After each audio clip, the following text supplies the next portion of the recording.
Okay, we're live. Welcome. Amazing. Yep, welcome back to the week 3 podcast. This is the third time we've done a podcast. This time we don't have a guest. So on top you see Shakespeare, and on bottom you see Activated Alien. Hello, everybody. So we know you're all here for not to hear us speak, but to be very excited about the crowd favorite awards for this week and the brilliancy prize that we're going to announce today. We've decided to award one for week 1. So we will close the polls for the crowd favorite award as soon as we're done with the podcast, which will be in about 35 to 40 minutes at least. So if you have some friends who have some lies who you want them to spend on you, your friends should get in here and start watching the stream. And then you should tell them, vote for me. If you're wondering what your ID is as a player, it's in the paste bin that's already in Twitch chat. I'm gonna try to get it in there one more time. Just click on the paste bin, see what happens. That's your ID. The race at the top is very close, but we're not gonna tell you who's winning. So hopefully by the end of the stream we will see at least a few more votes and maybe even a donation to the GoFundMe. Again, don't forget you can donate to the overall prize pool in the name of the player you want to support. And you can do that unlimited number of times with unlimited amounts of money. And all this money goes towards the prize pool, which will be split between the players at the end. Yep. So, today's podcast is just me and Activated Alien, and the topic of the podcast is very simple. What is Liars Club? How did Liars Club start? And what do we want to see going forward with Liars Club? So, Alien, you love telling this story. Sure. So, how did Liars Club start? Well, I organized a birthday party, technically. And there were about 12 people at the party. And towards the evening, after we'd eaten cake, we were looking for something to do. And one of our friends, who was from Hungary, She still is from Hungary. yes, she was from Hungary. It still is from Hungary. Suggested that we play Mafia. And she had this version of Mafia which had many of the roles that are fundamental to the setup that we've been playing in the league. So it had a thief, it had a cupid, it had a police and doctor and alien, and it had some regular Mafia and some townspeople, and that was basically the setup. And we played one game of this. In that first game, Kubrat and I were lovers. I mean, thank you for the dogs, by the way. Oh yes, It's Shakespeare and I okay. were It's lovers. okay. Wow, that was Mm-hmm. good thing we don't get penalties, right? Good thing we don't get penalties. Yes. So I was Mafia. Shakespeare was police officer. I was a terrible Mafia player. Shakespeare was much better and defended me the whole game. And then we won the game. And I thought this was the greatest game ever. If we had lost that game, I think I would have thought something pretty different. Yep. There's So a key factor, there's a key factor in like player retention, which is do they win their first game? yes, very important. Mm-hmm. And then after that, we played the game for another 6 to 7 hours straight. And after we recovered, we decided that we wanted to play with that group of people or other people who are interested in playing Mafia pretty much every week. And so, pretty shortly after that event, we started a Liars Club, Yep. and we decided to hold it on Friday nights. And the premise of the club was that we would play games involving bluffing and deception, primarily Mafia, which is the game that inspired us to start it. Yep. So I just want to add a few things here. So first of all, I don't think if the first game had gone any differently, like I don't even think it mattered that it was us who were the lovers, but like that lover win just opened up everybody's imagination for what was possible in the setup, like all the different permutations and combinations Yes. of things that could happen. And that was pretty key. Like I remember texting like literally as we are sitting across each other so we don't spoil the game in which we're already dead, trying to like imagine like what's going on, trying to imagine the wildest scenario that could be happening. And I think Yeah. that captured the imaginations of at least a few of the people who came back. That said, we started a club because our friends didn't want to play anymore. Yes. Like it was just the It two was of the us, magic of one and night it in was a the way. magic of one night for quite a few people. But it was maybe 3 or 4 of us who wanted to keep on going, and you can't play a very good game of Mafia with 3 or 4 people. So we had to change the way we approached it. It wasn't going to be Mafia with friends. it was going to be more of an organized club experience of which we were going to be the caretakers. Right. So when we started the club initially, Shakespeare and I showed up, and we got two Three to more three, people. three more people. And we started off by playing Avalon, actually, or Resistance, however you want to call it, depending on Yeah. whether you play with the special rules or not. And it took a really long time for the club to get to the right size for us to actually play the version of Mafia we had learned again. It took us about a semester, and Which is about 3 to 4 months. right, and it's a long time. And we showed up every Friday. We tried advertising to the extent we could, but pretty much we were playing Avalon and other games like it. We played Liar's Dice. We played some card games, but we were really going for the number of people we could play Mafia with regularly, and that definitely took a while to materialize. Yep, and like the most important thing I think is that there was two of us, so it wasn't just one person trying to build this up out like by himself or by herself. Right. And the second thing is we didn't see the first meeting as a failure. I think we saw it as much like of a failure as a success because hey, here these two new people, like one of the three people who showed up was already our friend from that birthday party.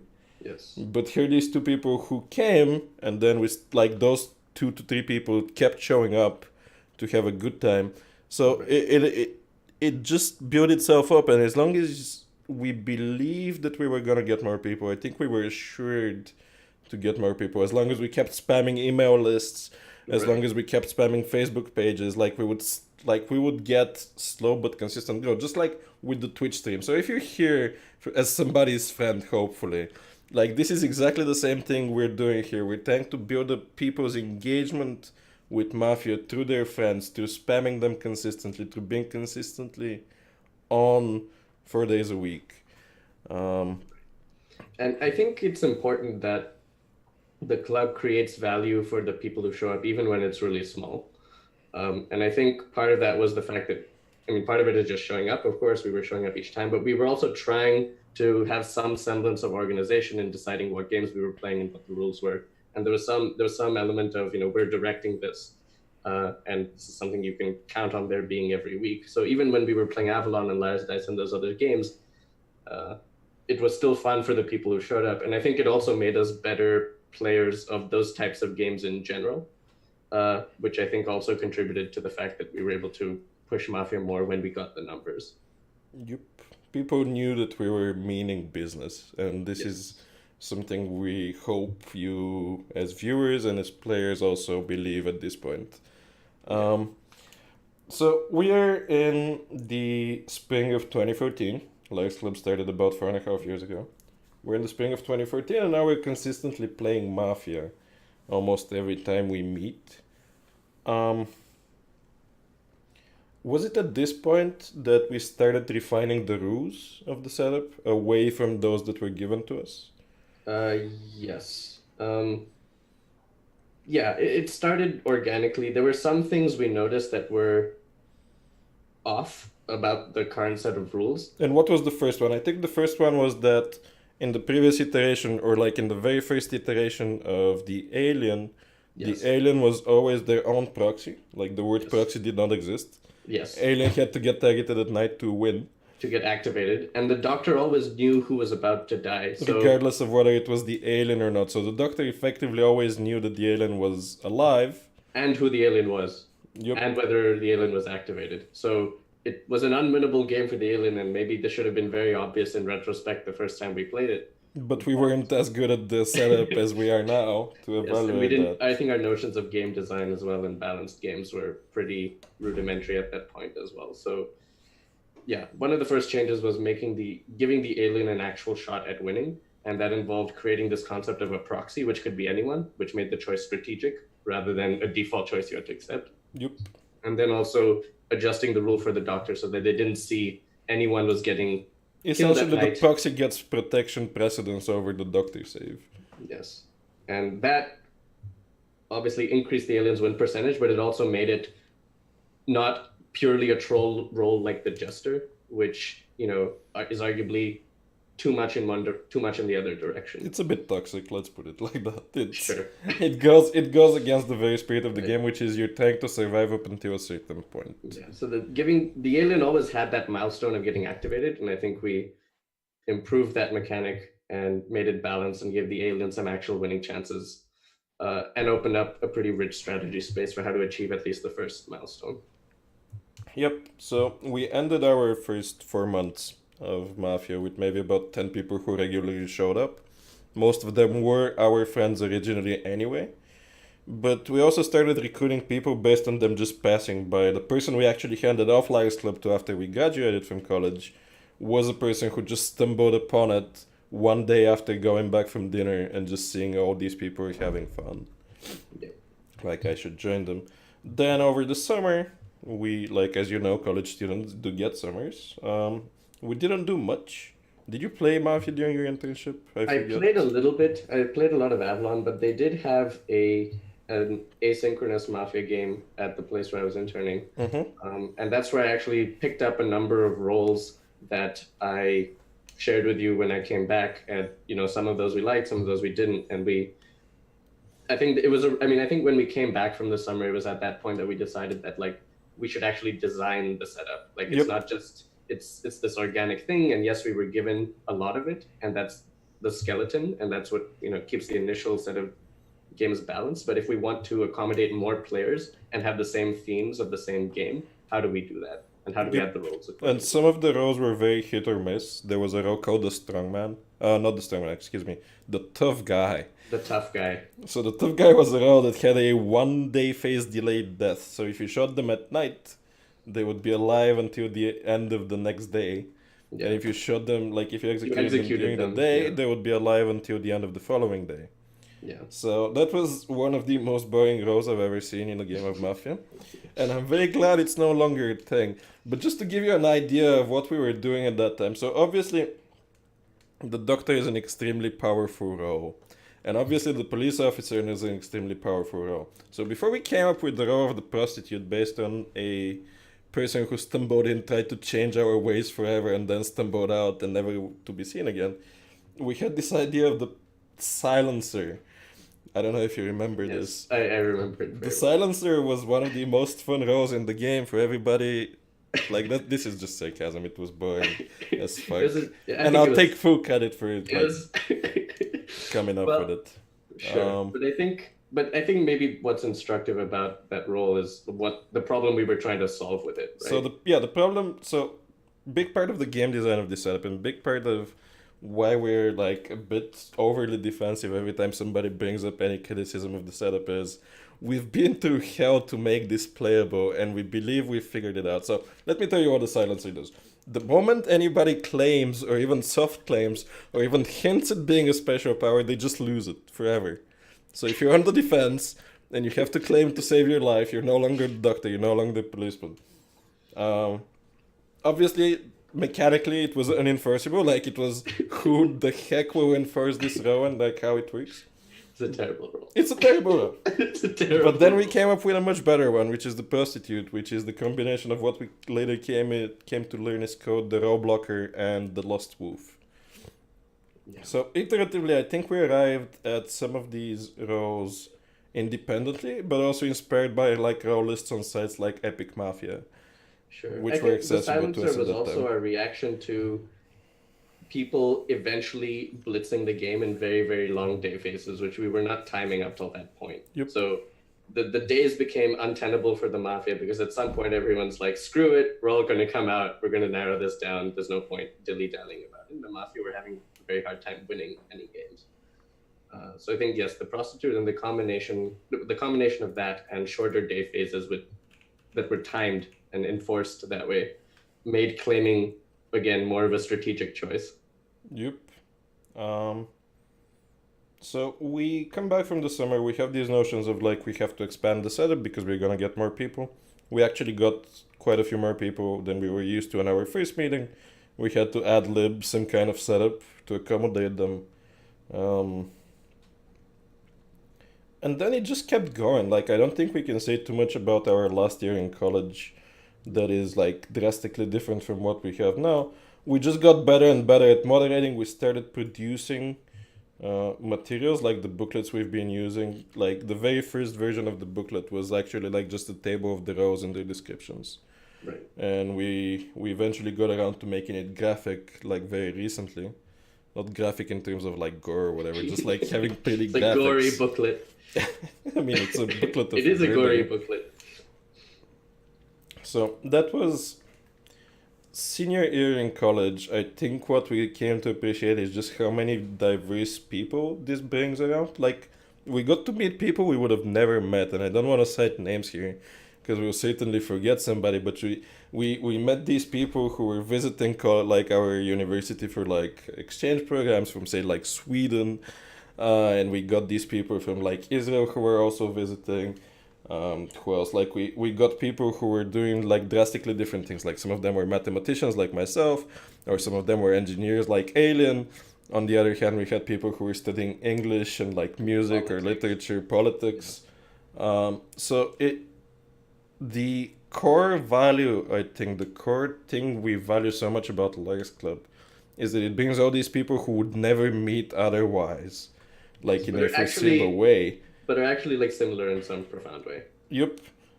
It just brings them together and gives them something to do. Mafia becomes not just like an end of itself. Like, I know most of us are here because we love playing Mafia, but we want to push this idea that Mafia is also a vehicle for social interaction more than anything else. And like, you see this in the Discord right now. Like, we've brought these 30 people who are slowly becoming to like become fans, you know?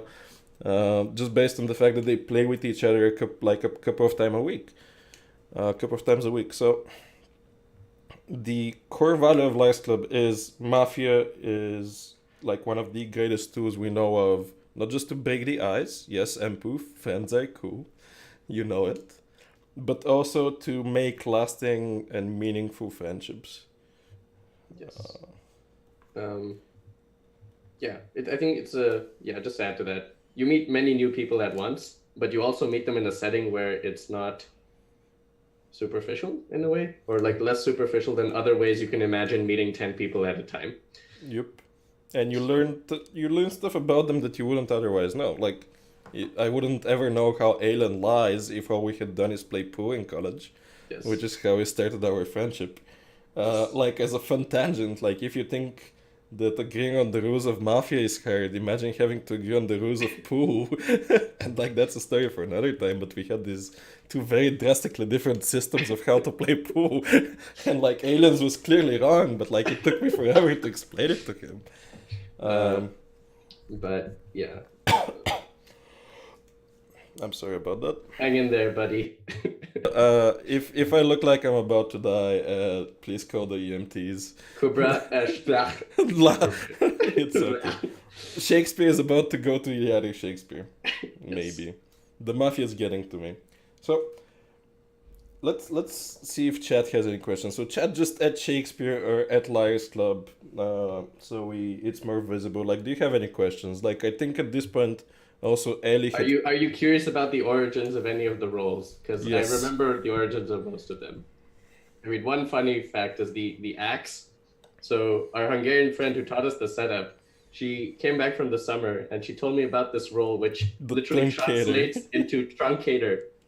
And she said, "Oh, you know, they can chop off a tongue or a hand." The fact that I missed was that the role she played with was town aligned. So I listened to the role and I thought, yeah, this is a mafia role, and I don't want to call it the truncator. I'm going to call it the axe. And then like months later, she's like, you know, that role was actually town aligned. I'm like, well, we gave it to the mafia. Yep, Siggy, if you come play live with us, the games are not gonna be as easy as the ones online because I will get to play and Alien will get to play. And like, one thing you might not realize is we are actually pretty okay as players. We are not terrible. We are not terrible. Yes.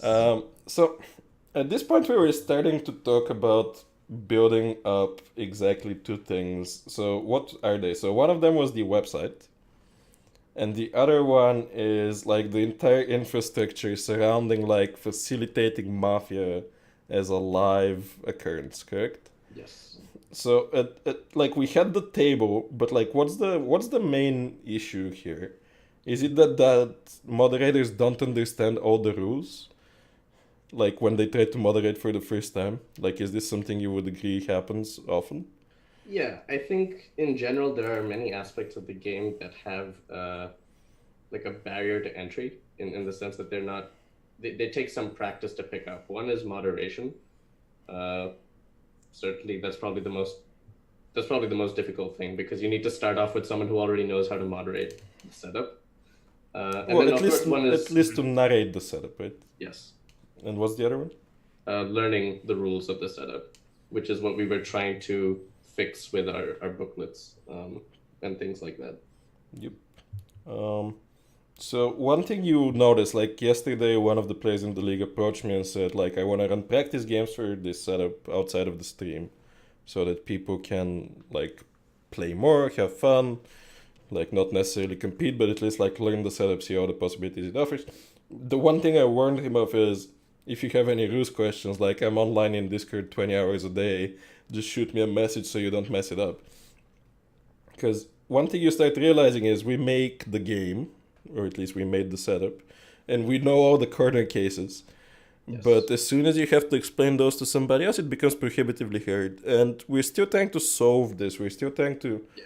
basically There's we're always moving the topic of discussion towards like the issue of not just like running your own club as we're doing, like each one of us has their own club, but how to make more clubs, how to yes. inspire and enable others to play Yeah. live. And for them to succeed, really, because Yep. I think we've certainly had many friends who have wanted to or have even tried to, and there are many barriers to entry besides or beyond just the mechanics of the actual game.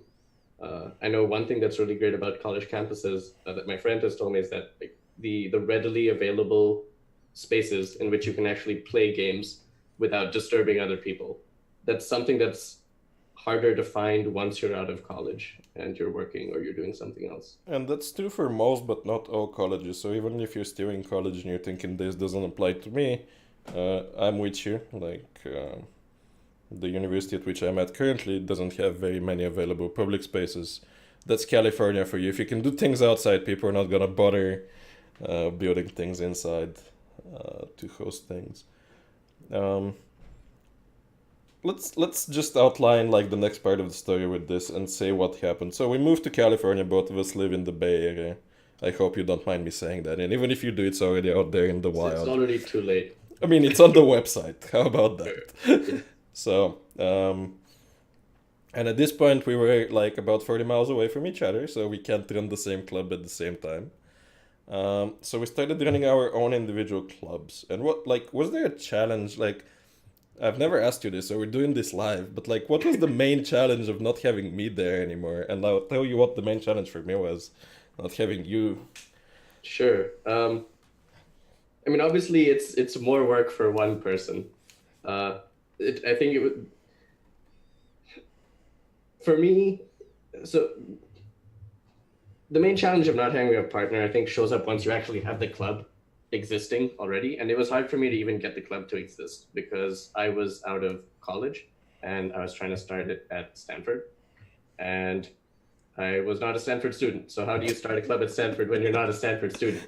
It's hard. Sounds like a Uh, complicated question. so yeah, how do you convince people to show up? And then how do you explain to them that you're not actually a Stanford student, but you want to start a Stanford club? Uh, I mean, to cut a long story short, I managed to get in contact with a number of people who already ran games of some kind at Stanford. And I got access to those people on mailing lists. And I managed to cobble together, much in the same way, a group of 5 or 6 people initially who were interested. We again played Avalon for a semester until we had the numbers and people brought enough friends. And then the club was off to, its start again. I think the challenge not having you there was the one is that we designed the meta of the game together and enforced it and taught it to people and played in enough games to understand what the And if meta one of us is is. playing, it's much easier to do that than Yes, if right. nobody's So if playing. if I'm always moderating and all the newbies are playing your setup, it takes longer for the sort of common knowledge about what are the strategies, what is considered textbook, what is considered good play, bad play, I and like how mean, to we subvert that. wrote the textbook, but it's hard to teach the textbook if you're not playing it. Yes. Um, for me, it was the main difficulty of starting my new club. I got going a bit faster than you just by virtue of like my status as still a student, even if I was a graduate student. Yes. So like I got my group of like about 10 people who would show up every week almost like immediately.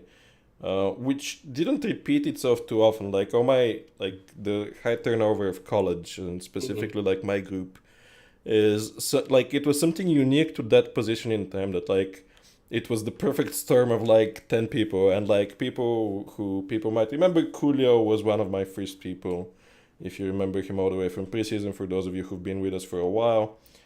The main challenge for me was just cooling down. Like people who knew me in college will testify that I was a bit of a toxic person, to say the least, when it came down to playing Mafia. Maybe toxic is not the right word, but certainly like very hot-headed. Like I was maybe one of the first people to like try to negotiate a lovers Mafia town tie with 8 people left, when you have 2 Mafia and two lovers and 4 town. But I did it in such a hot-headed way that it didn't go through, and it just like completely destroyed the game for everybody. So that's like one of the more memorable things. But like I had to learn how to approach the whole thing as not just a player. Like not, I'm not doing this to build the experience for myself as a player. I'm doing this to build the experience for myself as a person, as a moderator, as an organizer at that point. So I had to become a bit more grown up, I guess, in terms of like, I'm not optimizing for my health as a player at this point. I'm optimizing for these people to have a good time and like not shout at them, but like try to teach them the game in very peaceful and respectful ways. And we see this with some of the players who are coming into the setup right now. Their tempers run very hot at some points, and we hope to like enable them to cool down a bit. Like I know where you're coming from, and we'll like I've been there. Like that's all I want to say. So when I talk to you after a game when you've been like particularly frustrated, I know exactly where you're coming from. But like I didn't let it destroy my club, is what I'm saying. Like I allowed it to go. Um, a year and a half after we came to California, we did something very important. So you want to introduce the first Stanford Mafia tournament, Aiden? Oh, that's what it was. Yes. Mm-hmm. Like, what's the important thing we did? Yes. Yes. So, February 2016, right? yes, February 2016. So, Or 2017, I forget. Yeah, February 2017. yes, because our second one was this Mm-hmm. thing. Yep. So, by the time the year was ending in 2016, I had my club going strong. Shakespeare had his club going strong. We had, together around, I imagine it was 30, something like 30 to 40 30, people yeah. who regularly played Mafia with us in some form. And Shakespeare and I had thought many times about visiting each other's clubs and seeing how the other people played and just creating some sort of event where all these people could mingle and play Mafia together because it was a common interest that they both shared, starting from the fact that Shakespeare and I had started those clubs.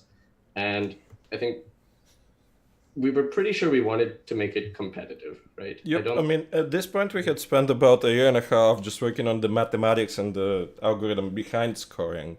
Like, it Yes. was a topic that Alan brought up, like, all the way back in our last year in college.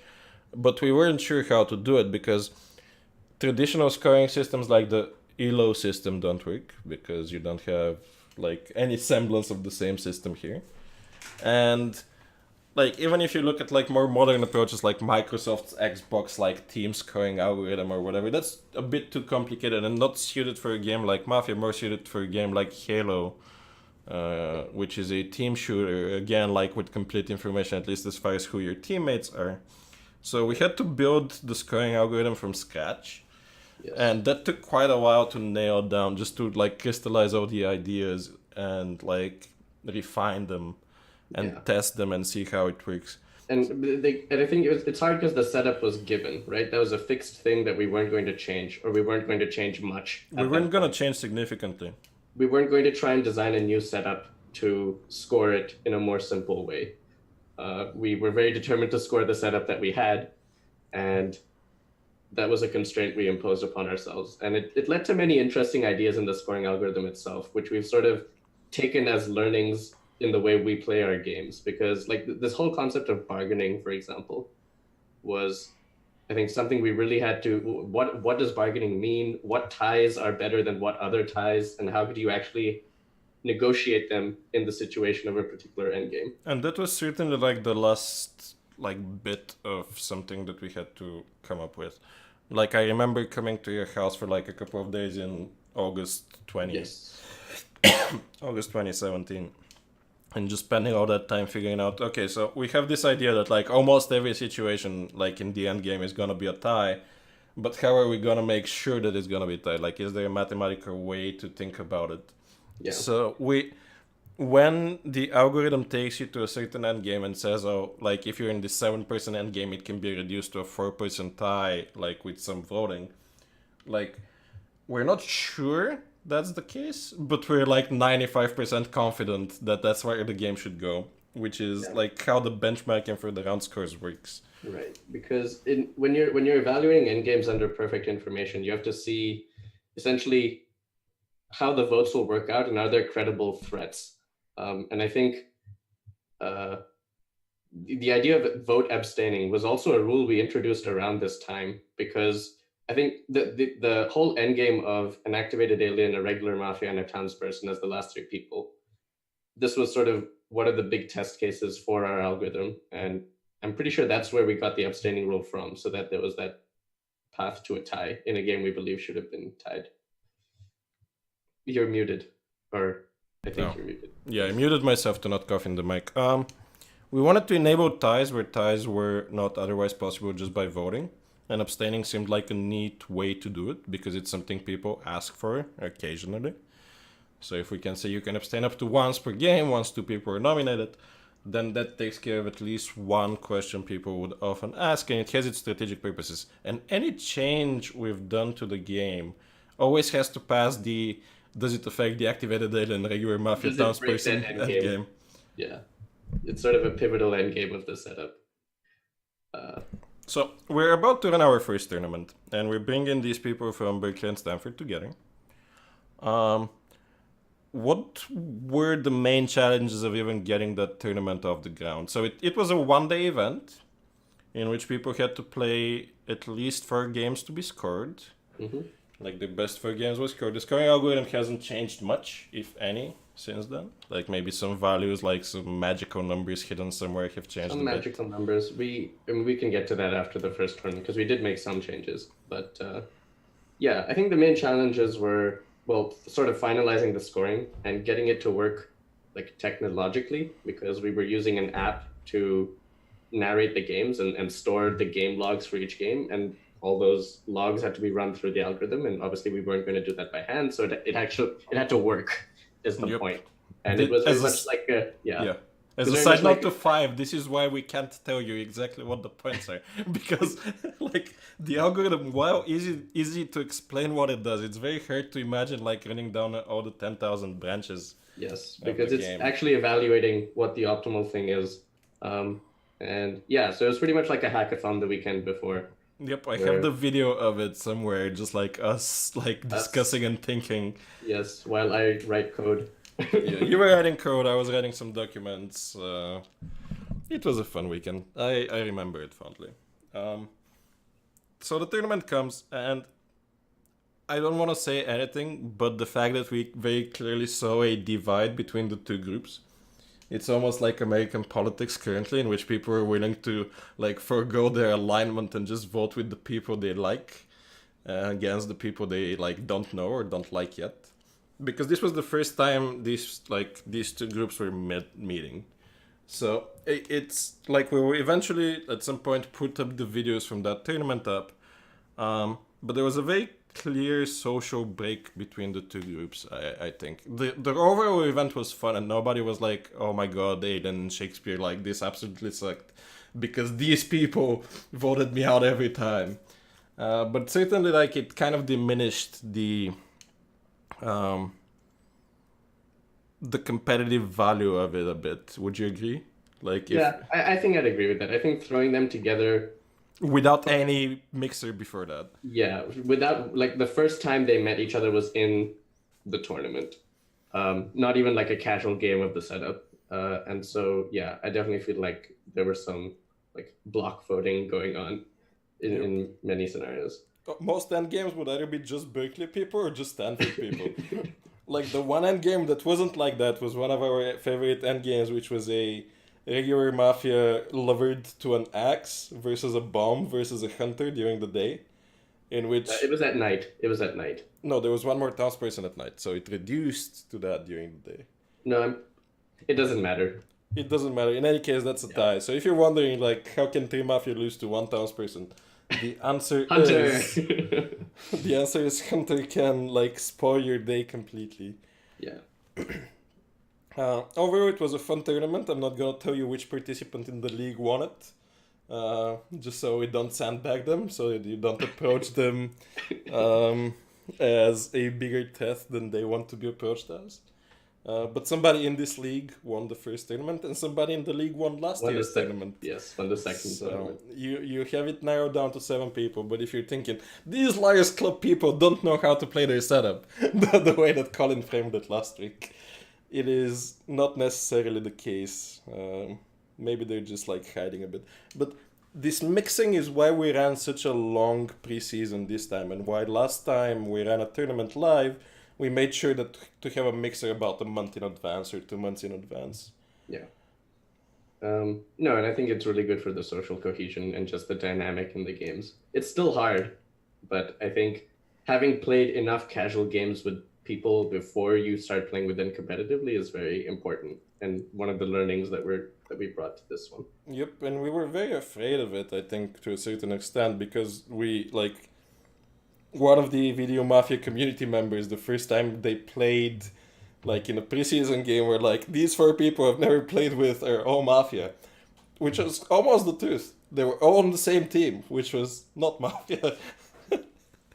So, I hope as players, especially in the league, but also in our clubs, if you're watching this, you appreciate the fact that like friendships form in the way that like an old friendship is almost as valuable as a new friendship, at least when it comes down to the game. You're not gonna be in a bad position as long as you're not being like over the toxic towards people. If people don't hate you, they're not gonna block vote you out every single time.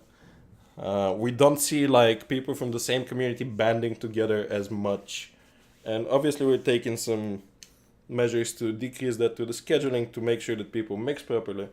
But people are becoming friends in this league. Would you agree with this, Ankit? I mean, Yeah. Alien. Hey, Hey, I had to do it to you at least once. Yeah, that's fine. I mean, it's on the booklet anyway. Yeah, I think everything's people on are the becoming booklet. friends. I mean, I think people can vouch for whether or not they're becoming friends with the other people. Yes. So if you feel you're not making friends, You're doing it wrong. no, I'm not. What? No, I'm not gonna say you're doing it wrong. That's absolutely the wrong way to say this, and you know it. Yes, that's why I'm laughing. Yes. The main challenges we fixed for that second tournament was, I think, the recording.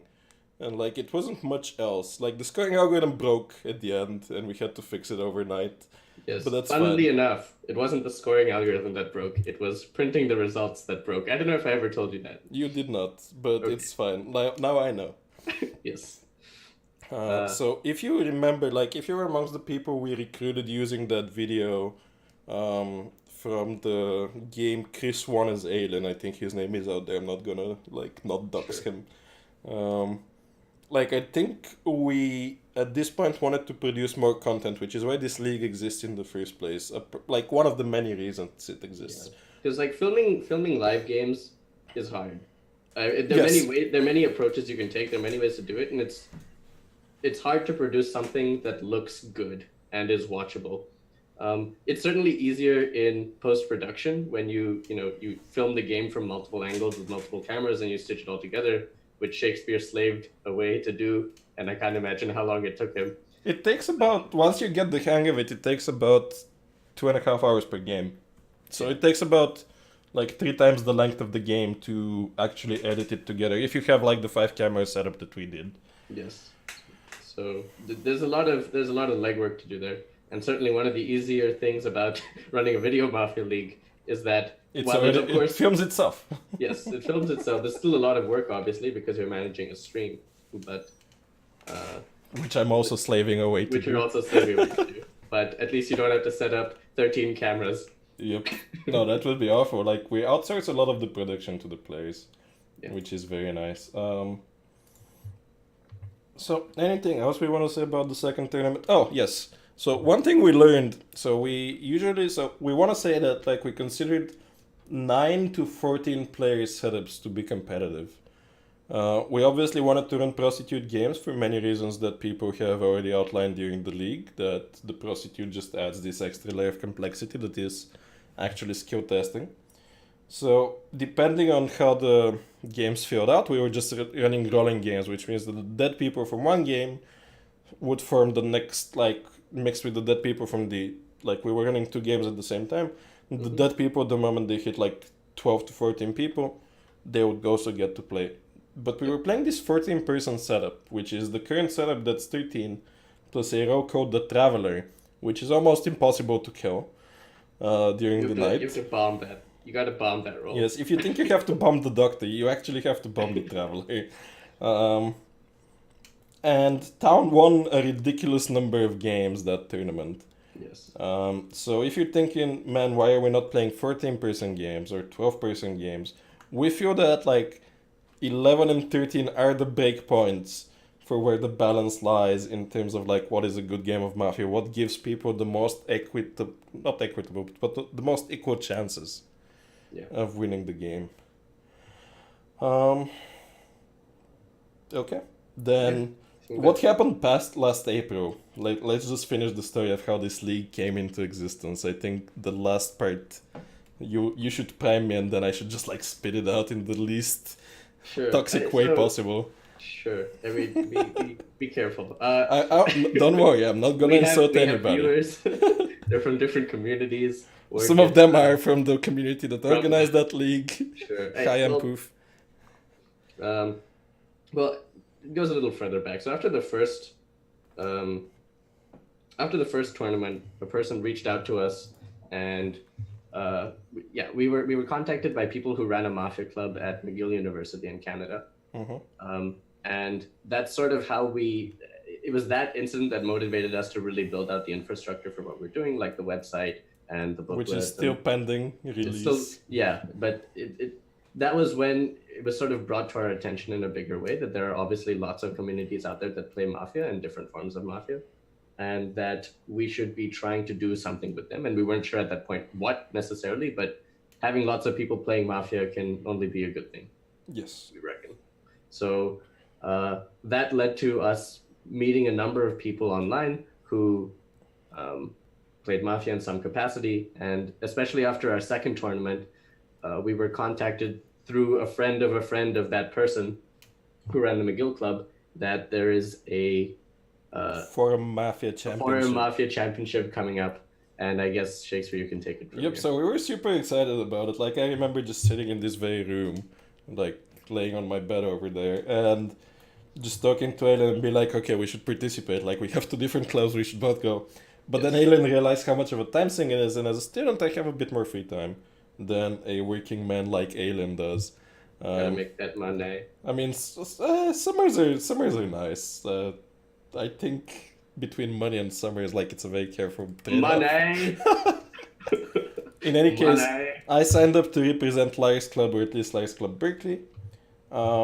And I was super hyped. Like, the Mafia Universe Championship is dubbed, like, the World Mafia Championship or whatever. Like, it is advertised many different ways in many different places.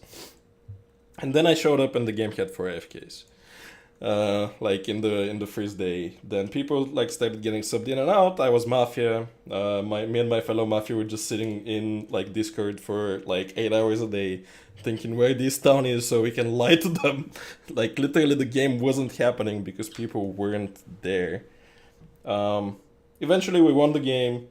I had made quite a few suggestions about how the progression could be fixed, because the way Mafia Universe runs its event is that they have this vote at the end in which players from the game elect who they think is the best Mafia player among them to move on, which presents many different issues, and it has its merits as well, but it presents quite a few issues of, like, it just creates a meta on top of the meta, which was a very stark contrast with how we usually run our events. Like, you've heard about our algorithmic scoring a lot, and the reason this league exists, at least in part, is not just to build upon the model of Mafia Universe, in which we bring many different people from many different communities together, but also to establish that you can objectively score Mafia in a meaningful way, as long as you don't limit yourself to one game.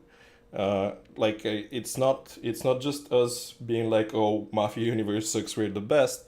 We want to show that the ideas that I've been speaking about online this past summer are actually tenable, that are actually achievable, because we've thought about them for 4 years and we think they work. So we want to bring it to the world and see if the world agrees with us. Sure. I mean, yeah, I think whenever you run a league, there are going to be problems with it because Yes, you're absolutely. trying to organize real people, and Like, I think it's that every group that's trying to run a league is like trying to do it in their own way with their own convictions about what they think the right way to do yep. it is. How do you invite people? How do you run the games? How do you score people? And so on and so forth. So like we're hoping that everything we're doing here is just one more step in the right direction. Yep. And like a big part of what we're doing here is we're trying to do, and you can tell us if we're doing a good job, is like listening to feedback, trying to see how it jives with our philosophy of how these things should be run. We've already like incorporated feedback here and there. We've changed the game a bit based Yeah, on we've feedback. changed the rule about the green check for the police officer for the first night. And just obviously we have no experience with Video Mafia before this, and so a lot of the expertise about how do you moderate people as they're playing Video Mafia, how do we translate our live version of mechanics like defenses and nominations and executions, how do we translate them into this format? And so we've pulled a lot of people for their advice on specific things, Yep. and we hope to keep doing that. And we hope after this thing concludes that other groups are inspired to do things. Like, we don't want to monopolize competitive Mafia in any way. Like, we'd love to. Like, everybody loves a good monopoly. But like, our whole philosophy is that the rising tide raises all boats. Increase the size of the pie. So if you want to talk to us about anything about what we do, like, you have us on Discord, like the Twitch channel has the Discord. If you're watching this on YouTube, the YouTube has the Discord as well. Just come find us. On the top on the top is me, Shakespeare. On the bottom you have Aylin. Just like shoot us a quick message. We'll get in a Zoom call or like on a Discord call with you and start talking. Like, we very much appreciate every single Mafia group that has done anything. Like, I very much appreciate Thingy Man and like everybody who ran the thing on Mafia Universe. For all its shortcomings, it's a great event. And I very much appreciate everybody who came from their communities to represent here. So if you think you want to do something cool based on what we're doing and you need that extra bit of feedback, just get in touch with us. Because that's the way these things should go. It's not like we want to corner off this segment of the like Mafia community and say this is ours, you can't have it. Like, you can't see what the scoring is and how it works. So is it fair to say that this is the brief history of the Lars Club and the Lars Club Mafia League? Yeah, I think maybe one more thing I'd add, which is not, in the grand scheme of things, it's not that important, is that like, well, I guess I want to briefly mention that we've designed other setups, and that there's sort of I think when two different people say they're playing Mafia, they almost always mean something different. And I think one of the strange things about the game of Mafia is that it is the complete opposite of standardized. Every single mechanic in Mafia is subject to debate, and you can create whole new setups based on changing single mechanics that may have nothing to do with even the roles, right? The whole sequence of events from start to finish is up for debate. And I think that's why it attracts so many diverse people. But I think that's also a challenge in carving out a little piece of the ecosystem for people to play in, because every time you do that, you have to convince people that the way we've tweaked all the possible parameters of a game of Mafia are in fact good and fun, and it's worth your time to try out this particular configuration of a game with a very simple premise and lots of flavor on top. So we have other setups. The one we're playing in the league is the Hungarian, but we have other setups with some similar roles, some of them not so similar. And And maybe of course, seasons yeah, 2 or 3 would see a setup change. yeah, We'll and we see. might consider using those other setups Mhm. at some point. I mean, I think we firmly believe the Hungarian is the most. It's just the best Mafia setup ever It's made, the dude. well, it's the best one we've made, with the possible exception of the Apocalypse. Sure. So just to okay, this is a tangent we have to go on. So Sure. imagine a game of Mafia for at least 16 people. So imagine having 16 friends. That first of all, that's like outlandish. So you have 16 friends you want to play Mafia with. So, but what can you do to make Mafia more interesting? Well, how about you divide them into 2 tables in real life in 2 separate rooms? The 2 tables are absolutely like isolated from each other. And then you make them play Mafia by devising like rules for moving and killing other people. Yeah, All based on the Matrix movies. the concept was based on the Matrix movies, where you have the Matrix and you have the real world. So some people start off in the real world, and some people start off in the Matrix.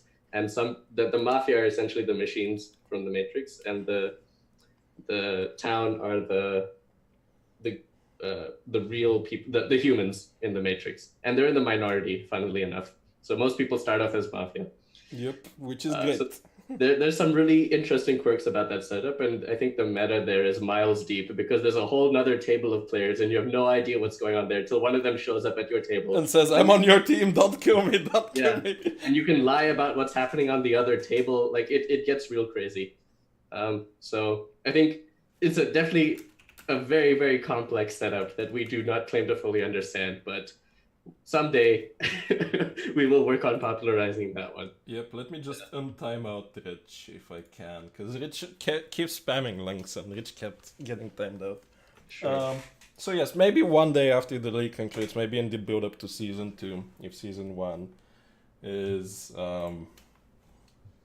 like if season 2 is gonna happen, maybe we'll run like one game of the Apocalypse setup one night on 2 streams. So like one of the tables would be on this stream, the other table would be on the other stream. I mean, think about how long it took in preseason for people to master the rules of the Hungarian, and then think about how long it's gonna take to master the rules of the Apocalypse. Anyway.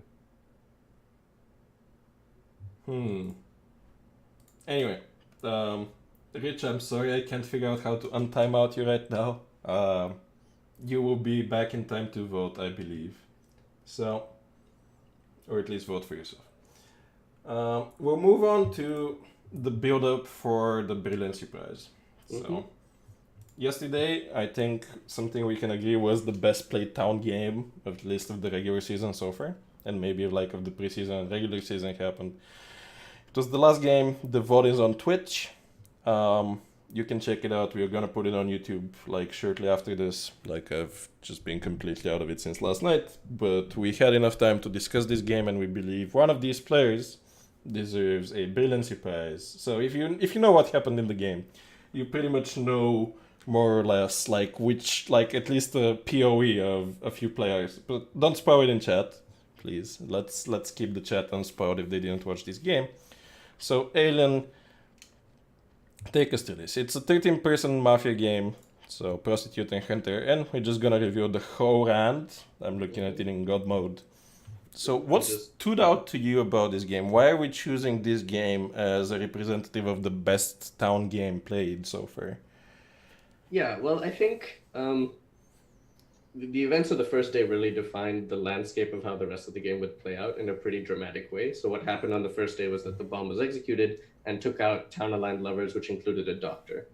And generally, a huge blow for town. It's a huge blow for town. It's generally a very dramatic start to the game. And of course, town doesn't know they've lost their doctor, but I think it became readily apparent to them that there was no doctor or something happened to the doctor. But basically, you're in a situation where the mafia is almost certainly going to be able to kill every single night. And yes, you've gotten the bomb, but there are 3 more to get.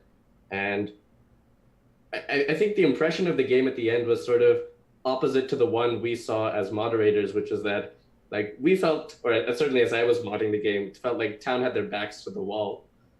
Because yes, there were breadcrumbs left behind for who the other mafia might be after the dramatic first day, but it's not at all obvious that you can close it out successfully. I've seen many games of this type where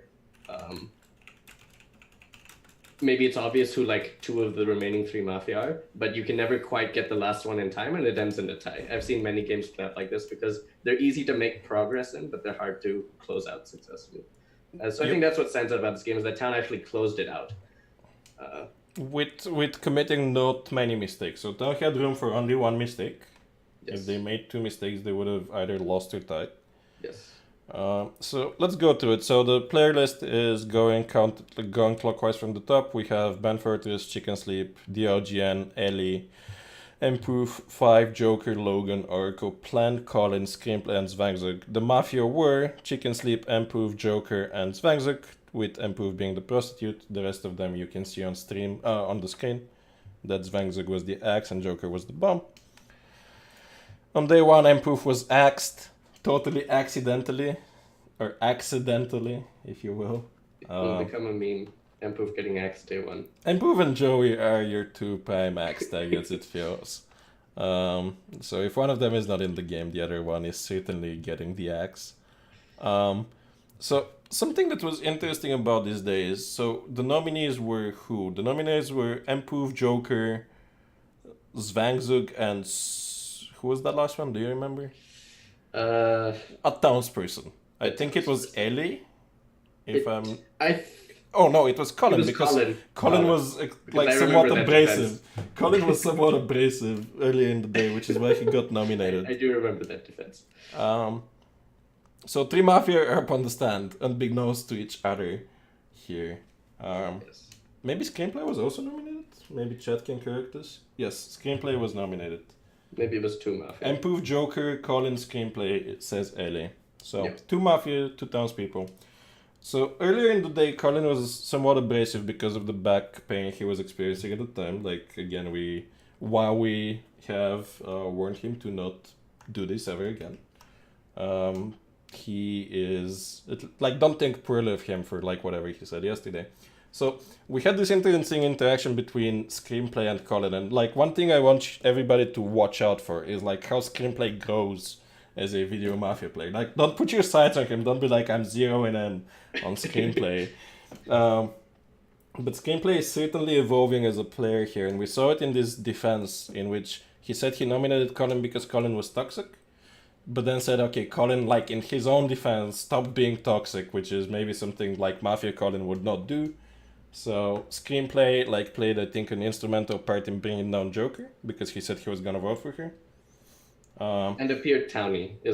Towny, and he exonerated another town. Like if Screenplay pushes on Colin, there's a word in which the Mafia says, okay, we're coming for Colin here. Yeah. And maybe the game ends here because Colin is a lover who never claimed it. Yeah. I think it's this sort of the larger point that part of playing well as town is also being able to be read as town. And it's not enough to have the right ideas about who the Mafia are. It's about convincing people that those are the right ideas and not having them think that you're leading them down. And not getting killed. Right. So I think that's like what Screenplay did really well here. Was simultaneously saying someone else was town and being believed for it, and also being read as town for doing that. Yep, so the moment Screenplay, Colin, Joker, and Improve are nominated, and Screenplay clears himself and Colin, like in the 2020 hindsight, you're always killing a Mafia here, just because of how nominations work. Joker got the overwhelming majority, even when 4 people were standing. I think she got something like 8 votes, and Screenplay got like 1 or something. And what was interesting is that Chicken Sleep, like this whole vote revealed like who the Mafia were more or less like down the road. So Joker dies. Joker took out Ellie and Colin. She bumped Colin, who was down. Ellie died at the same time. Ellie's lover streak is like 0 for 2, I think, right now, even though like Town won this game. We go tonight. These 2 people are already gone, Ellie and Colin, so there's no doctor save available. So what do you think the Mafia targeted Oracle? Like just for the viewers? Well, Oracle was claimed Cupid. And the lovers were already dead. Lovers were dead, and short of knowing, I mean, you can either take a stab in the dark and try to guess who the police officer is and try to kill them, or you can kill the confirmed good person, who also generally has, I think, like pretty decent reads. And in fact, I don't remember how the day phase played out, but Oracle may have already called out 1 or 2 Mafia just based on his reads. So yep, Oracle was coming in very hot from his previous game, and you don't want to be against Oracle, just like from experience when he's confirmed Town. Like, if he unconfirms himself by going through some fancy play in which he unclaims Cupid and claims, like, police officer the next day, which is completely within his range, then you want to be against him, because then you can, like, try to play the game. But if he just sticks to his guns as Cupid and just pushes good reads, you're absolutely done for. So I absolutely agree with this K1 article. Five's checks are something to note. So 5 gets a random green on screenplay, which probably helps him during the evaluation on day 1. And then 5 also gets a check on Logan. This is his directed check. Mm-hmm. And Logan reveals to also be not Mafia. So at this point as 5, like, I think something that stood out to everybody is how well 5 played as the cop. So can you elaborate on what was 5's play and why was it so good? Sure. So I think the context here is that at least in preseason, 5 got checked a lot by the cop, and was one of the reasons he was motivated to ask for the rule change, or at least what incentivized us to propose that rule, or to come up with that rule change. So knowing that 5 is the kind of player who gets checked a lot, it has to be within 5's range to essentially fake claim cop when he needs to as Mafia, knowing that he'll probably be checked at some point if he is Mafia. So I think what impressed people about 5's play here was that he slow rolled it, so he didn't immediately start the day by coming out as cop, giving his checks, then proceeding to, POE who the Mafia are. He sort of hinted at what his checks might be during the day before coming out, and essentially he didn't go in guns blazing. He played it with the right amount of context so that it didn't seem like he was a Mafia trying to do a police officer play, knowing that he would be checked. Yep. Is the point. And I think Hito, in the post game described this as like making it very obvious that he was playing as Town police officer. Yeah, Town 5 as police officer, not Mafia 5 playing as police officer. Yep. So during this day, so Urko dies, Logan can't speak. 5 slow rolls the police claim, but eventually comes out. So just if you look on your screen, we have 5 who's claimed police. I'm not sure if Diogen didn't claim Hunter here. But 5 has 2 green checks here on Logan and screenplay, so that's 3 out of the 9 alive. And then people had very good reads on Plan at this point, I believe. So what 5 did is say, like, hi, bye, chicken sleep. Like, the moment he comes out, he says, like, I'm the cop, I checked these 2 people, bye, chicken sleep. Yes. So, like, 5 essentially kills chicken sleep there, forces her to claim. Chicken sleep claims cop between... who's checked, like, Colin and I forget who else. It was another confirmed town. Yes. So Chicken Sleep's checks are not very well improvised. So not only does 5 play his police role very well, he nails them out, he puts enough pressure onto them to then make them misplay. If Chicken Sleep doesn't have that pressure on her, maybe she can wiggle herself out of there and say, oh, what about Ben? Let's nominate Ben. Ben is fishy. Or like, let's nominate Diogen or whatever. And maybe you get 2,000 people understanding you lose the game. Yeah. I think it's like... Well, so one is they're already under pressure from the day 1 vote. So you need to come up with a way to explain that. Yep. And it's unfortunate for the Mafia that it was narrowed down so dramatically. But even then, there are outs. But like the way 5 played it, it was sort of the... Yep, 5 just destroyed Chicken Sleep, built enough momentum for the town here to, like, at least give them a fighting chance going down the road. Yes. So very well played 5. Although, so to Chicken Sleep's credit, and I think 5 gave her credit for this too, like, she still counterclaimed. She did. Right? I think. So and she had to. I think most people would just be able freeze. to, I think most people would just accept their fate there. So. Yep, so she tried in a different world with a different group of people. Maybe she's believed, so props to Chicken Sleep. We go to night 2. Same old. Improve disables 5 because Improve knows that 5 is the police officer. Zwangzuk Tai gets 5. Zwangzuk axes 5's vote. 5 is a very popular man with the ladies and gentlemen. This is just bearing the axe. Well, I mean, I think what you're also hedging is just like there's a doctor in the game. But I don't know if Zwang read 5. Zwang read Improve as Mafia at that point. But 5 dies, 5 is not Mafia. The axe is gone. But there's still enough momentum from 5's checks and still enough fingerprints on the day 1 votes. Yep. In which Zwang and Chicken Sleep both didn't vote at screenplay. Both didn't vote at Joker, my bad. Joker. Yep. That Zvangzug was in this really, really tough situation that, like, there was no way out. If you watch her defense from yesterday, I think she acknowledged that. Like, there's nothing... The claims are gone. Diogen at this point has claimed Hunter as well. Like, Diogen was your only other possible, like, avenue to vent all the pressure that's coming towards you. And Diogen just said... Like, there was a very brief moment in which people were like, okay, who's Hunter? You have 5 seconds to claim. And Diogen is like, sup. which is like cool as a cold, like a cold glass of water in the middle of the desert. I think he might have also mentioned in that same breath that he was thief between Hunter and Townsperson. Maybe. I don't know if it was that day or the next day. But he was thief between Hunter and Townsperson, which is gonna come back to be significant at some point very soon. So Zvangzug gets all the heat. Like, in the first 3 days, 3 Mafia died. The 2 Mafia who died after Joker just get all the heat for the votes on, like, day 1. Mm-hmm. So Zvangzug dies, the Mafia is out of the game, at least the killing Mafia. We have Empoof left as the prostitute who has to 1v6 it. Or 1v5 it here. No, 1v4. Right? So, during night 3, Empoof has a decision to make. And the decision is, do you kill Diogen here immediately? So if you kill Diogen and Diogen shoots wrong, then you're left with 4 people alive and you just have to push 1 missed execution to tie the game. And we talked with Empoof after the game, and he very specifically told us that he was going for the win here. So the path to winning here is you take Diogen to the final 3, then you convince Diogen that he's the best kill, and then Diogen takes out the wrong person and you win the game. So this is exactly what will happen in a very short period of time, but the alternative play here is you shoot Diogen in the hopes that he takes out anyone else. I know this is not agreed upon, but like, there's still a path to victory if you kill Diogen and he misshoots, right? Sure. The prostitute, for the record, can disable themselves. Yes. So and that given their that Mafia kill is... And given that there's doubt about whether there's an alien in the game, maybe you disable yourself and then pretend to be an activated alien.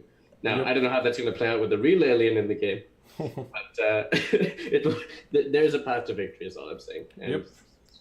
Yeah. Empoof here also explained that he was scared of leaving Plen alive at all.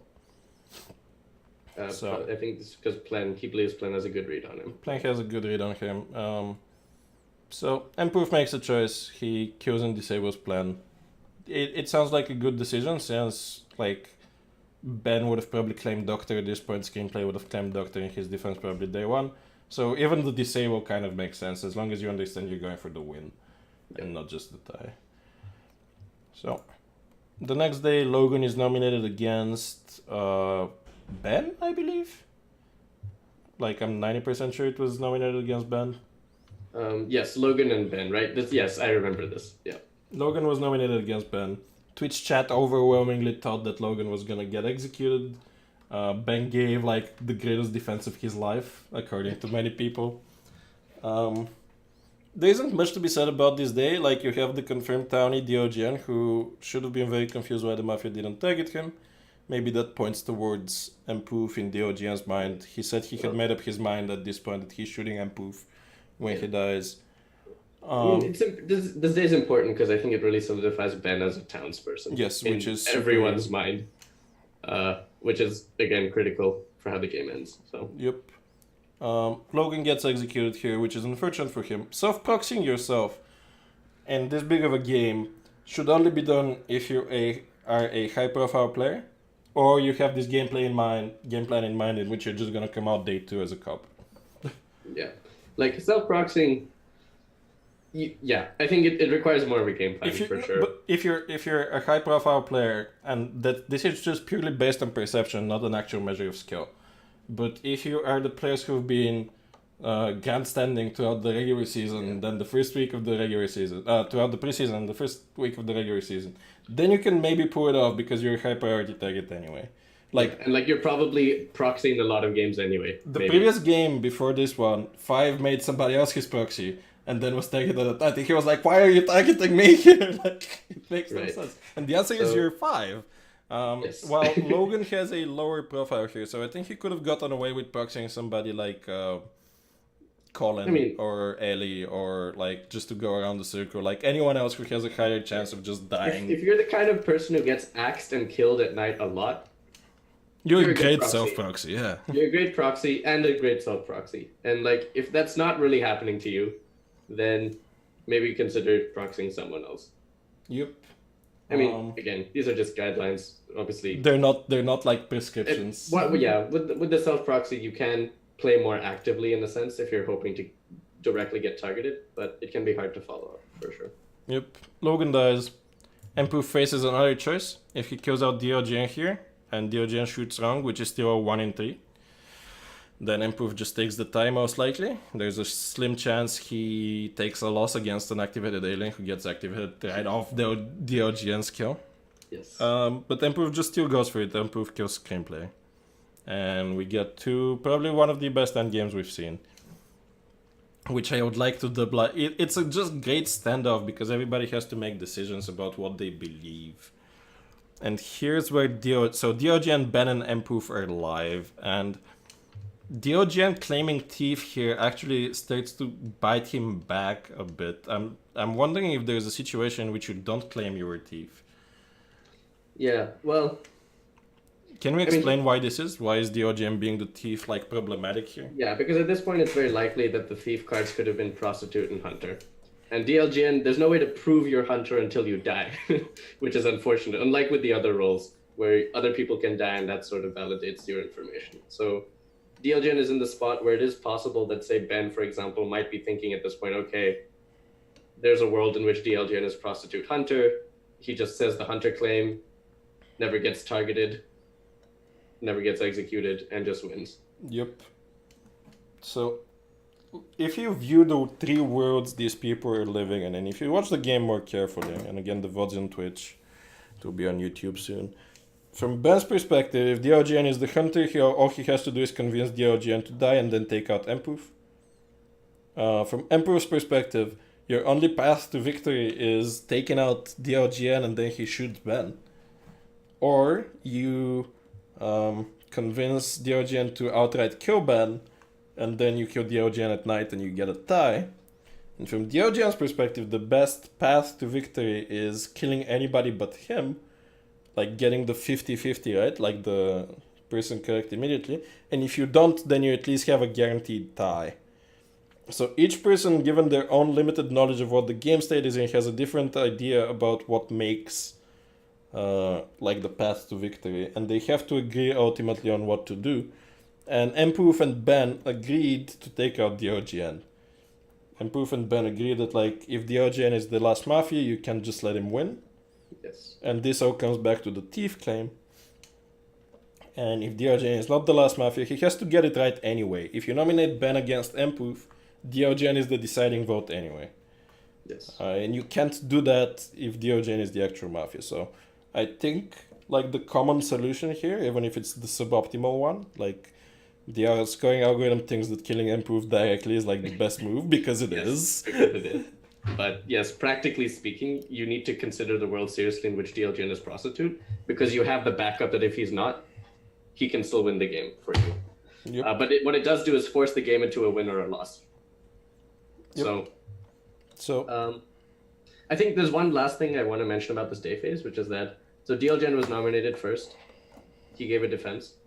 And then Empoof voted at himself so that Empoof could also give a defense. And I mean, again, DLGN was probably going to shoot Empoof anyway. Yes. But in Empoof's position, I might have considered just voting at DLGN and executing him. Because, yes, I think Empoof's defense didn't add much to him. Yeah, but again, it comes back to the pressure Diogen put on him to try to make this play, to try to plead for his life. Even at the end, Empoof wasn't like, okay, Diogen, I believe you. Like, we're gonna kill you just for completeness, but like, please, please, please take out Ben. Empoof wasn't pushing on Ben too hard. Because it was quite hard to push on Ben after Ben's amazing defenses. Yeah. So, I agree about the defense. I think Empoof could have gotten away, like could have maybe gotten 2 or 3% more chances to win. Yeah, because if you execute DLGen after he says I am going to kill Empoof, then maybe there's a world in which DLGen has a bit of pause. He's like, well, I just said I was going to kill him. Maybe he actually thinks I'm Mafia. Anyway, but at that point, Ben was more towny, so I doubt DLGN would have changed his mind. He would have think it's just more Y-Farm on top of a choice I already have to make, and I know what I'm going to do. So. Yep. So DLGN dies, he's the hunter, he takes out Impoof. Ben is the last surviving townsperson. Yes. And wins the game. And this is very becoming of this entire game. And this is Ben's redemption arc. Like Ben is one of the players who struggled a bit through the preseason, and I hope he doesn't mind me saying this. Because he's coming into this format and he is not the type of player who, even in live play, who will push anything unless it's like high time to do something, which is not day one and usually not day two. He's the observational type of player who tries to solve the game for himself first and foremost and then see how other people stand in relation to that solution. So seeing him finally come out with a great defense, finally being active and fighting for his life was certainly refreshing. And like Berkeley represent. I think Logan described it as being buried by the defense. So yeah, that's good. Yep. So anyway, I think at this point we should... So obviously there were many great plays during this game, right? There's at least like 4 candidates just based on this game to receive the Brilliancy Award. But deciding between those 4 people is hard. We still had to do it. So Aylin, who are we awarding the week 1? Wait, drum roll. We are delighted to award this week's Brilliancy Prize to DLGN for his play as Hunter throughout the game. Yep. And for, of course, winning the game in the final shot, but also the culmination of events that led to that moment. So good job, DLGN. You win money and fame. Yep, so DLGN wins at least $75 here. So DLGN Hypoo. DLGN wins at least $75. All the final prizes will be computed once we know what the final prize pool is. Yes. Right now, DLGN's price is 3.75% of the prize pool. If that goes up, DLGN will get more money. He can make it go up. He can make it go up, yes. So, let's look at Twitch chat for a second. Yeah. Twitch chat, do you have any questions? Like, is there any, like, just at Shakespeare or at Liars Club? If you need like any questions asked. Let's see. Let's give them a couple of minutes, then I'll play the video about the voting again, and we're gonna explain the crowd favorite voting. You do have one question, Shakespeare. What's the question? Are you referring to my posting questions, ? No. Oracle posted the question. But... That's a great question, Oracle. I'm not gonna answer it. So Rob is asking, what is the Traveler power set? So the Traveler can travel out of town and dodge everything that's bad about being in town at night. But you can't travel 2 nights in a row. So if the Mafia comes knocking, like the Mafia doesn't find you if you're out of town. And they don't get the feedback, so they like all they know is they tried to kill somebody and that person didn't die. Yeah. The Traveler can still be axed because we feel the axe should have like more power than the Traveler. But it's just a really tough row when you put it on top of the existing 13-person setup because it swings things way too much in Clown's favor. It's a very easily claimable row. It's very hard to counter-claim the row because like if there's a bomb, they have to bomb the Traveler. Like if you by some sequence of events kill the bomb, like, and they don't bomb the Traveler, you're like, what? Like, yeah. It's just super tough for the Mafia to get past them. Like, they have to maintain majority through the entire game. Like, and this is already an issue we see here, that people are unhappy with not being able to win when they're the last Mafia standing. Just being able to tie. Like, that just gets compounded when you can't even kill, like, the Traveler if they traveled correctly. Also, if the Traveler is a lover and they travel, the lover also travels with them. Yep. As per the honeymoon rule. So, that's the Traveler for you. Okay, so to move on Traveler's to Town. Traveler's Town. Traveler's Town. To move on to the crowd favorite award. So we've talked about this for quite a bit. Somebody like already asked Nightbot for the paste bin. So if you click on that paste bin that Oracle just put up in Twitch chat, you're gonna see everybody's ID. Let me see if I can put it on screen. I probably can't. It's probably too big. So if you want to vote for a player, and I'm just gonna get a vote in right now, so I'm voting for Ben Fortis, myself again. And Aylin, I encourage you, if you have any votes, to get in. Like, you have enough lies to get it in. So exclamation point vote, and then the number of the person you want to vote for is how you vote. You need at least 2,500 lies.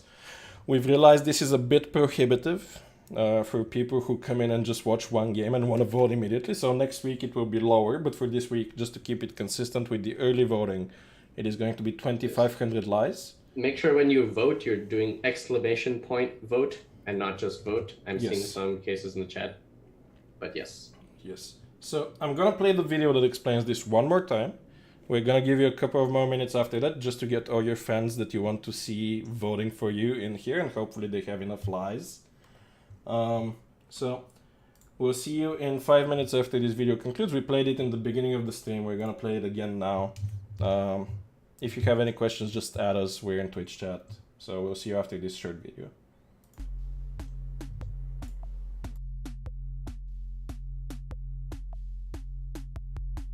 Hello friends, in this video I'm going to introduce you to the Lies currency for the Lies Club channel, as well as show you one of its main uses, which is voting for your crowd favorite every week for the upcoming Lies Club League.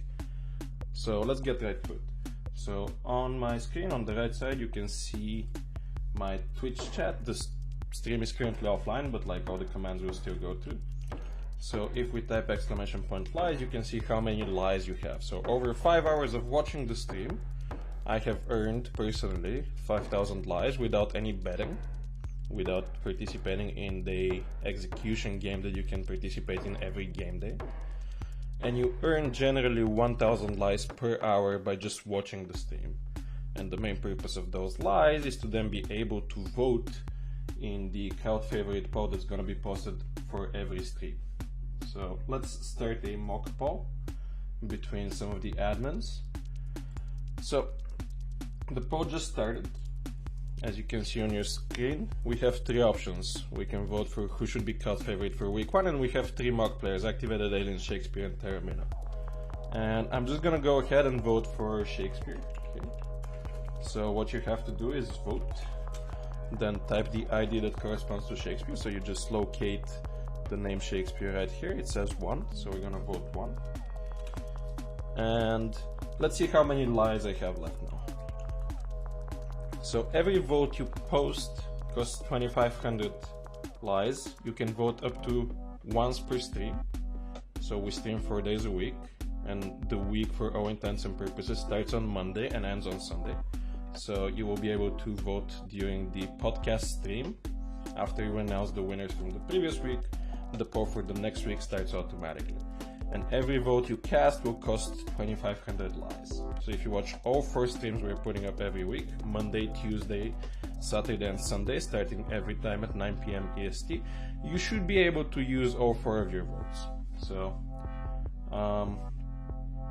that's about it for this particular use. Now you can also vote for the crowd favorite using the GoFundMe page that we have. So on the right side of my screen you see the GoFundMe page, and it will be linked either in the Twitch channel description or in the YouTube description, depending on where you're watching this video.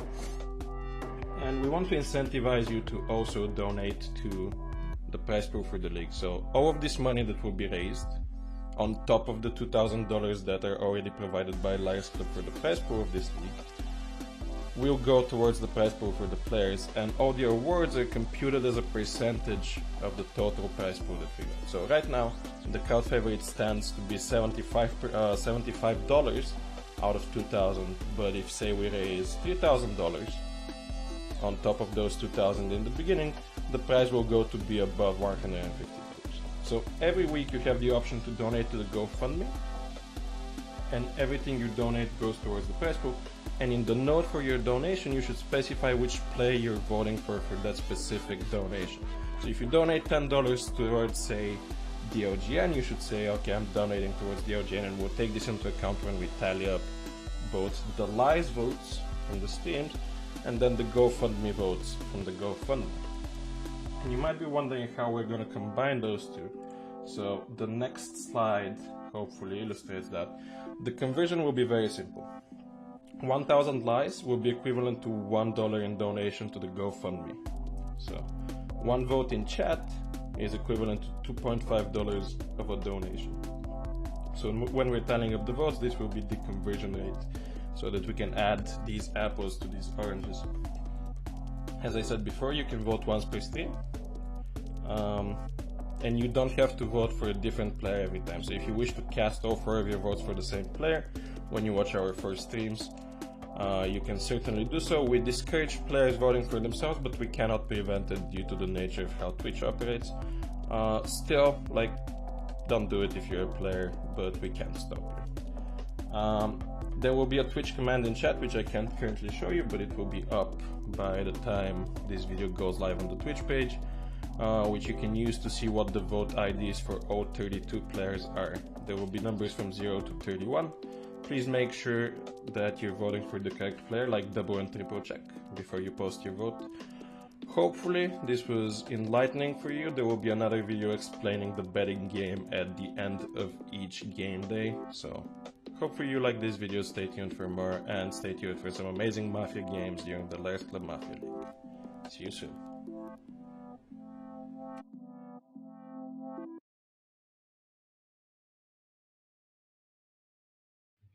So we're back. Pretty sure Ben. Yep. Pretty sure Ben what, Halen? Hashtag spoilers. Okay, so so if you want to get your final votes in, please do so. You can ask me in chat what the ID of a player you want to vote for is. LEDOGN's number is 15. No, I don't think he meant that type of number. Oh, you mean like his bank account number? No, dude, his phone number. They want to go on a date. Just let them go on a date. Hey, I mean, we are a progressive society. Okay, if you have any final votes to get in, we're gonna give you about 30 seconds. Then I'm gonna go to a spreadsheet that contains all the votes so far. Let's just check the GoFundMe. Did somebody snipe the pool? You have 1 minute to get your GoFundMe. Yeah, actually, if you donate to the GoFundMe, you can pretty much like snipe the poo. Probably. I'm not gonna tell you how much you need to donate. So, but yes. So while we wait for those final few votes,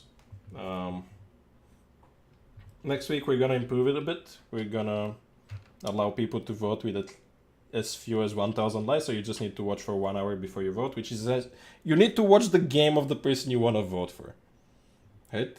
And you can vote like 4 times a week on the 4 different streams. So we hope again the players incentivize their fans, family, the people who are not necessarily already into Mafia to come and watch them. This is the whole premise of Liars Club.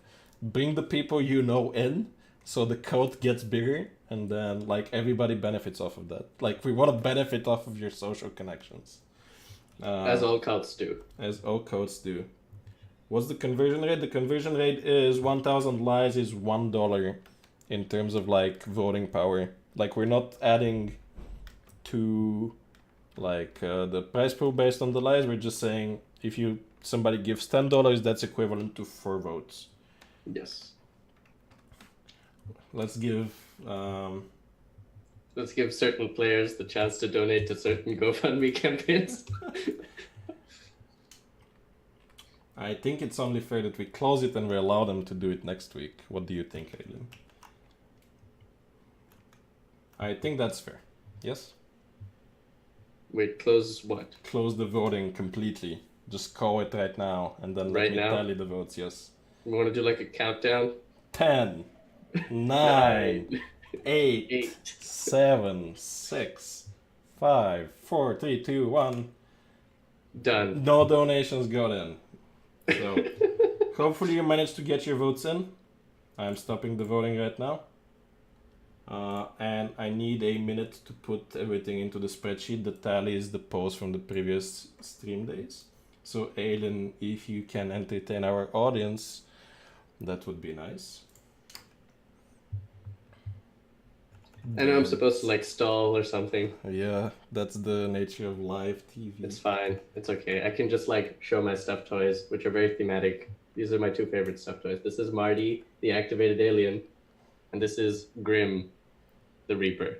Very originally named. I like Marty. Marty's cool. Actually, the person who taught us the setup gave me Marty. Yep. Cool person. Mm-hmm. Marty is activated, by the way, in case you were wondering. Almost there. So somebody was like pretty solidly in the lead at some point, and I don't think enough happened today to dislodge them from that pot. Okay, just double checking. Yes, do we want to do a top three or just like announce the winner, Aylin? What do you think? We can do top three. Okay, so coming Yes, in we have it third, up to date. Yeah. coming in third, and let me see if I can just show you the. Remember, you only get something if you were first. If you were first, we're gonna share the PDF. We're gonna share the sheet in chat at some point. Coming in third with 6 votes in his name is DLGN. So the audience seems to be in at least some sort of agreement with us on DLGN's ability as a Mafia player. So congratulations DLGN for coming in third. Again, no money for third. Coming in second with 7 votes is Rich. And coming in first with just 1 more vote is Ben Fortis, who gets this week's Scout Favorite Prize. So congratulations, Ben. I know you're not watching because you are doing math work, as should all math PhDs be doing who are not sick, or doing a Mafia podcast, or both. So we'll let Ben know he won. He will be delighted, or as delighted as a Ben can get. So if you want to keep voting, for next week, we're gonna change a few things. We're gonna make all the votes cost 1,000. We're gonna allow still up to 4 votes, and the conversion rate stays the same. So if you wanna like snipe the pot or like just, you know, encourage your friends to donate to the GoFundMe to raise the prize pool for all people, you should absolutely do so. We hope to see all the players and all of our current viewers encourage other people to watch. Like that's the main way this stream will grow, apart from just random people stumbling in and saying, I like this. And Aiden, do you have any final closers after the first week of the regular season? Yeah, I think so. The games are sort of up and down, and I think it closed. I think the week ended on a really good note with that final town game, where it seemed like everyone in the game was very invested. We weren't really seeing cases where people were having trouble getting their thoughts across, or struggling to talk. And we saw mastery of the rules. And I think it seems like the preseason has really worked in getting people acquainted with the format and the setup. And we hope that going to the next few weeks, we get the same level of engagement, both in the games and also with our viewership. So I'm very happy the way the first week turned out. Yep. And yeah. So good job, everyone. Good job for showing up. Unfortunately, we had 1 player drop out. We're still waiting to see if they will be replaced. The scheduling for week 2 will go up tonight. So if you're waiting on that, I will personally PM you if you're playing tomorrow night. We'll be back with the first game of regular season 2. Regular season week 2 tomorrow night. Unfortunately, my good friend Activated Alien will not be joining us as a game mod. So Terramina will be your game mod. She's somewhere in chat, hopefully. Say hi, Terramina. She's not in chat. It's all good. Feels She bad, will be man. modding tomorrow. She will be modding tomorrow, and she will do a great job at it. As usual, I'll be your stream master. So hopefully everybody's having fun. Hopefully I am doing much better health-wise than today. But hell or high water, Mafia will happen tomorrow. So thank you so much for tuning in. Hopefully you had fun. Hopefully you are encouraged to try to win those 2 prizes next week. Yes. Now that you know how it works, now that you know there's a GoFundMe. Now that you know there's a GoFundMe, hopefully you are willing to let people know about it too and build up everybody's engagement with the league. We're gonna do what Lice Club does when they are out of things to say. We're gonna go to a short EDM music break before we send you on a host to Ocean Mud, I think, again. So thank you so much. Thanks so much. Take care. We'll see you very soon. Peace.